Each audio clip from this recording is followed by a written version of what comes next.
har'a gaafiif deebii obboleessa keenya kajaala miidhame tokko waliin goonaa turtii gaarii. Tole keessummaa keenya eenyu siinaa jennume? Galaanoo Araggaan jedhama. Eessatti dhalattee eessatti guddatte? Godina Shawaa Kaabaa Salaalee. Ayyee guyyaa lamman kana fuula miidiyaa irratti viidiyoo kan kee arguu jira. Siifaa boo'uu siifaa gadduu argaa maaltu akkasii godhame? Miidhamumaa waama jaalalaa kanaan wal qabateedha. Biyya jaallachuun wama jiru dhabuunis waanuma jiru. Mee jaalalleen kan kee kun asiin dura otoo sin jaallatin osoo waliin jaallatin nama biraa jaallattee jirti? Namni biraa akka waraqata ergee natti himte. Yeroo san filannoon simoo nama sana ture maal siin jechaa turte? Anis malee nama biraan barbaadu maal jette? Yeroo siin akkas jettu maatiin akkam jedhan? Anumaan dhufe kana yeroo midhaniini. Yeroo maatiin akkas jedhan isiin maal jedhu? Ishiinis diddee anumaaf ishii walii gallee gara Finfinneetti deemte jechuudha. Ayyee eegasii jaalalaan hagam turtan waliin? Ji'a torbaa waliin turre jaalalumaan. Haga waliin turtan kana keessatti yeroo siin sitti aartu jira? Yookaan yeroo akkamii walitti aaraa turtan haalli siin keessa turtan akkam ture? Anis yeroo tokko hojiidhaan biizii waan ta'eef silkii yeroo jalaa kaasuu deemaa bilbiltee yeroo na dhabde ishiin illee naarti daftee natti aarti. Egaa aaruu dandeessi egaa jaalalleedha. Jaalallee jechuun jaarsa ofiitii yeroo barbaadanitti waliin haasa'uu yeroo barbaadanitti argachuu barbaadu. Ati immoo nama hojii qabullee akka taate nuuf himtee jirta. Silaa yeroo kennuufiin barbaachisaa ture. Tarii si jaallatteeti akkas ta'uutu malaga. Yeroo sana jaalala naaf qabdi natti fakkaate garuu. Qabaachuun ni malaga. Jaalala qabdiif ta'uus mala tarii bakka naaf laatu jetteeti sitti aaruu siitu mala. San booda maaltu ta'e gaafa waldhabbiin eegalu akkamitti eegale? Waldhabbiinsi yookaan waldhabbiinsiin keessan eessarraa eegaluu jammare? Galuu didde Finfinneedha. Yeroo isiin galuu didde ati maal jechaanii turte? Maal goote yookaan? Gali kaadhee yeroo bilbilee gaafadhe xiqqoon tura naan jetti. Yeroo ati bilbiltee kottu jennaan hin dhufaa hin turaa siin jettu sana gaa isiin rakkoo qabdii yookaan waa eegalteetti jechuudha. Yeroo sanatti silaa shakkuu fi hordofuu qabda turte eegasii yaada eessarraa jijjiiruu eegalte? Osoo na bira dhufaa hartuu magaaluma Kuyyuutti mucayyoo biyya Arabaa irratti akka wal arganii. Mucayyoo biyya Arabaati dhufte wal arganii maal godhan? Achitti akka yaada jijjiirratte yaada na bira dhufuu jijjiirratte ishiin biyya alaasii arga maal jettee natti fakkaate. Ayyee duuba gaatii jaalallee kee yookaan jaartii kan keeti yeroo sanatti hordoftee waan akkasii dhowwuu dandeessa gaa ati jaarsa isii waan taateef waan feete godhuu yookaan isiirraallee fageessuu ni dandeessa. San booda waa'ee itti fufu. Bilbila ishii cuftee jechuudha. Yeroo isiin cuftu maal goote ati? Na biraati irratti dawwalee argadhe. Maal jetteen yeroo bilbila nama birootiin dawwaltee si argattu maal jetteen? Maali yaadeen jijjiirte kana naan qo'inaan dhufa naan jettee achuma maatii bira bulii magaaluma sana jedhe. Eegas yoo fira qabdi achi? Firaachiin qabdu ishee. Fira hin qabdu eessa bultire? Guyyaa shaniif alma bultee. Guyyaa shaniif agasiin ala bulte kan akkamitti bulte? Akkamitti hordofne akkamitti shakkine? Namni hawaasiin hin jenne? Namoonni tokkos bakka ishiin bulaa turte natti himaniiru garuu ani ishii waan amanuuf. Ishii amantullee egaa guyyaa shaniif namni ati jaallattu yookaan jaartiin kan kee tokko guyyaa shaniif bakka biraa buluun waan eeyyamamuu miti. Oduu namaas hin dhaga'uun ture. Oduu namaa dhaga'uu dhiisuun gaarii ture. Haa ta'u malee waan namni jedhu tokkos yeroo takka maal jechuutu jira maal laan jedhamaa jira wanni jedhamaa jiru kun dhugaadha jettee hordoftee faana buutee deemtee ilaaluun barbaachisaa ture. Ayyee eegasii hoo? Achima mucayyoo waliin gara Finfinnee dhufanii. San booda hoo? Naannoo torban tokko ta'an dhokattee mashuma wajjin jechuudha. Kunis waan biraati. Haga kana ati beekuu qabda eega beekteellee yeroodhaan akkasiif hin taane murteeffachuu fi of amansiisaa deemuu qabda turte. Eegasii hoo? Yeroo sana isheen achitti nama biraa faana walitti dhufteerti jechuudha. Nama biraa faana akka jirtu amante moo nama niree eegasii ati? Gochaa ishee kana amanuma dadhabeen. Hordofuu yaalteetta yookaan jala deemuu barbaadde? Ba'ee ilaaluudhaaf murteesse. Eega faana deemtee hubattee hoo maatiitti himtee? Anis maatiidhaa bilbileen. Maal jetteen? Mucayyoon akkas gochaa jirti waan hin taane gochaa jirti waan ta'eef intala keessan gorsaa maal jedhee maatiidhaan maree. Maal jedhaniin eega isiidhaa bilbilanii? Ishiidhaa bilbilanii maal fasifachi deddeemta maal jedhanii itti dubbatanii. Eega siyoo deebisanii waa siin jedhanii maal siin jedhan? Anaaf naa bilbilanii ofitti fidinaan jedhan. Ati hoo maal goote eega jedhee akkas siin jedhanii? Dhattee yookaan geessite? Achiin ishii erga siin jettanii dheen. Ishiidhaa bilbilee jechuudha. Ishiidhaa bilbiltee eegasii maal siin jette? Atoo maal jetteen? Dhuftonnaan hin dhufu naan jettee bakka rakkoon qabu dheen dhiise. San booda maaltu ta'e maal goote? Achii torbee tokko booda naa bilbiltee amma nan dhufa naan jette. Maal jettee re'ati? Toleen taadhee tan beefe. Yookaan Finfinneetti deemtee fuutee akkam gootan? Waliin jireenya eegalee jechuudha Adaamatti. Waliin jireenya eegaltanii immoo akkami? San booda maaltu ta'e? Hiriyaa ishee sana waamnan maaliif waamtan naan waliin haa jiraattu naan jettee maaliif ennaan biyya alaa deemuudhaaf waan ta'eef ammasitti nu biraa boqattu jette. San booda maaltu ta'e? Rakkoon qabu erga hiriyaatee taatee yaa dhufte dheenis. San booda maal godhanii maaltu ta'e?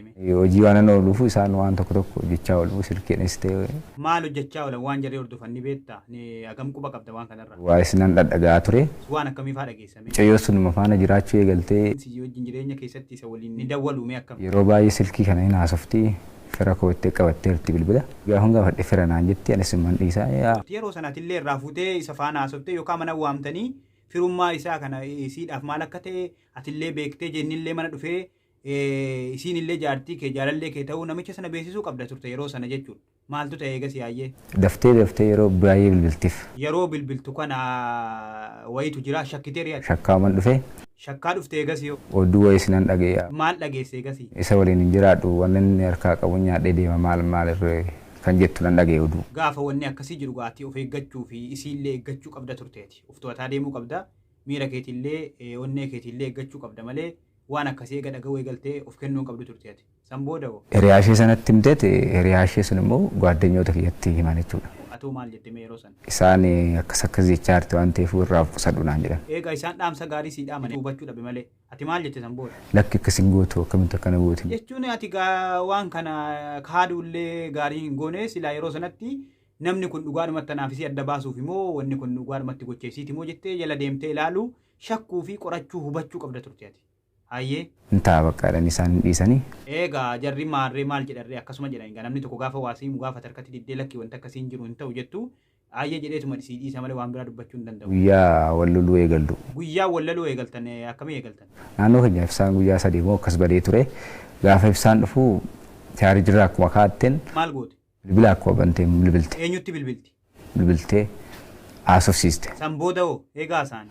Egaa haasofsiistee booda anis shakkee tana maaliif dawwaltee fi nagaan gaafadhaafanii naan jette. Egaa siin akkas jettee ati maal jettee irree? Bakka kana booda akka irratti bilbilee hin jedheeni. Siin deebii maal sii deebifte yeroo sana? Ziyumatte achiin hojii yeroo sana galgalan seenayyuu naannoo isaa 11 hojii deemen. San booda hojii dhattee galgala eegasii maal goote? Iddoo hojii ga'ee deebi'eenis. Iddoo hojii geessee deebitee maal goote? Gochaa ishee waan baay'ee na aarseef deebi'een. Deebitee isiidhaa waa jette moo waa goote mee? Lammaffaa mucaa sana irratti bilbileen eetti dubbannaan na dhowwartaa jettee bilbiltee akkasuma jaarsa kiyyatteen. Duuba gaafa ishiin akkas jettu ati maal godhuu qabda yookaan maal jette mee? Baay'ee wanta baay'een gaddeetuma bakka. Gadditeetuma maal goote? Waan godhu wallaaleen bilbiluma harkaa fuudhan. Bilbila harkaa fuutee eegasii hoo? Ootakkicha bichaan rukutee. Eegasii maaltu ta'e? Sana booda aareen manaa ba'ee deeme. Deemtee maal goote? Manaa ba'ee deeme oggasuun mucaadhaa bilbileef. Dawwaltee maal jetteen? Maaliif siyaasa sissi mucayyoon kun haadha manaati yaannaan. Inni hoo maal siin jedhe? Lakki na fuudhi naan jechaa hartii naan jedha mucaan. Eega isaan akkas jette yookaan bilbila ammaa irratti walirratti naasa'in maaltu ta'e eegasii maal goote? Akkamitti akkanas hin jetteen ikkoo abbaa manaa ishiiti hin jedheen. Gaafa ati an abbaa manaa ishiiti akkamitti siin jetti jedhu maal siin jedhe gurbaan? Inni sirrifatee akkamitti otoo abbaa manaa qabdu akkana namaan jetti maal jedheetuma rifatee. Rifate ati maal jettee irra eegasii? Narraa fi bakka baay'een jaalladha waan ta'eef ishii dhabee jiraachuu hin danda'u. Ishii dhabee jiraachuu hin danda'u jettee isa kadhatte naaf dhiisi jettee yookaan maal jedhee ati hoo maal jettee ni ree? Atis kan hiree keetti barbaadadhu tana tuni haadha manaa koo waan ta'eef naa dhiisi narraa fi hin jedheen. Narraa fi jettee jaartii keetirraa nama biraa kadhatta jechuudha. Ajab maal siin jedhe ree? Achi innis rakkoo hin qabu naan jedhe. Eegasii maal goote? Ani xiqqoo gaafa san baay'ee waan na aareef aluman ture. Haala yeroo turtu maaltu ta'aa ture siin maal godhaa ture? Ergasii bilbilteef bilbila hiriyaa ishee saniin bilbilteefi. Isaaf bilbiltee maal jetteen himee? Obboleessa kiyya baadiyyaadha dhufeeti waan ta'eef ati waan inni jedhisiin jedhu hin dhaga'in jetteen. Inni jaarsa kiyya miti obboleessa kiyyaa waan inni jedhu hin sodaatin illee hin dhaga'in illee jettiin jechuudha isaa. Ajab. Ayyee. Inni mucaan oggasa manaa bilbilee amma yookiin obboleessa kiyya baadiyyaadha dhufeeti naan jettee dhugumaa naan jedhe. Yeroo inni akkasiin jedhu sana nama jaartii keessa san deebitee akkamitti namaan akkas jettaati jettee jaartii kan kee to'achuu jaartii kee amansiisu sababummaan isiin sillee sobdee isallee sobdee waan akkasii kana gootuuf beekuun barbaachisaadha sirra jira ture nama sanas yoo barbaadde kabajaadhaan mana kan keetitti waamtee meesitu waan akkasii kana osuma beektu jaartii kiyya kana na jalaa jaallachuu yookaan jaalallee kiyya kana na jalaa jaallachuu deemaa jiramoo isii dhumatu dhugaan si barbaacha qabdi jettee isarraallee qulqulleeffachuu daayirektii isaafisii wal bira fiddee ni dandeessa jechuudha. Yookaan ammoo jaartii kan kee kana to'attee bilbilallee akka irratti hin dawwalle gootee jaalalaanis humnaanis hundaanuu harka kan kee galfattee deemuu dandeessa. Yoo isiin ka diddee isa barbaaddu ta'e immoo yoo isiin ka isa sirra filatu ta'e ammootu yeroodhaan isii ofirraa geggeessuu qabda malee jaalalaan miidhamuu hin qabdu. Otoo isiin si jibbituu jaallachuu hin qabdu. Osoo isiin sirraa baqattu osoo isiin sirraa ofirraa si dhiibdee nama biraa filattu faana deemuun kan kee si miidhuu danda'a jechuudha. Ati dogongora ofumaa godhaa dhuftee isiin si jibbuun isiin sirrachi jaallachuun dogongora ta'ee haa ta'u malee ati silaa akka hin miidhamnetti of eegaa akkuma jaallattu isiin si jaallachuu beekaa. Yoo isiin si jaallatin ati jaallachuu qofti bu'aa hin qabu. Yoo isiin bakka si hin qabaatin ati bakka qabaachuun qofti bu'aa hin qabu. Yoo isiin siif hin dhiphatin siif hin yaadin ati yaaduun qofti bu'aa hin qabu. Maaliifi yoo sila wal ba'u walitti ba'uun keessan hin oolle yookaan sirraa ba'u kan hin oolle ta'e ati akkasitti mataa irratti baattullee isiin sirraa deemuu hin dhiibtu jechuudha. Bilaashitti ati of miita malee jechuudha. Kanaaf dogongora baay'ee godhaa turte garuu jaalalli waan nama goone hin qabu. Maraafiyyuu viidiyoo kanarraa tarii waa hubattullee jedheetiin haala kanaan dhiyeesse. Yoo isinitti tolu ta'e kutaa itti aanullee hojjennee xumuruu dandeenya. Galatooma.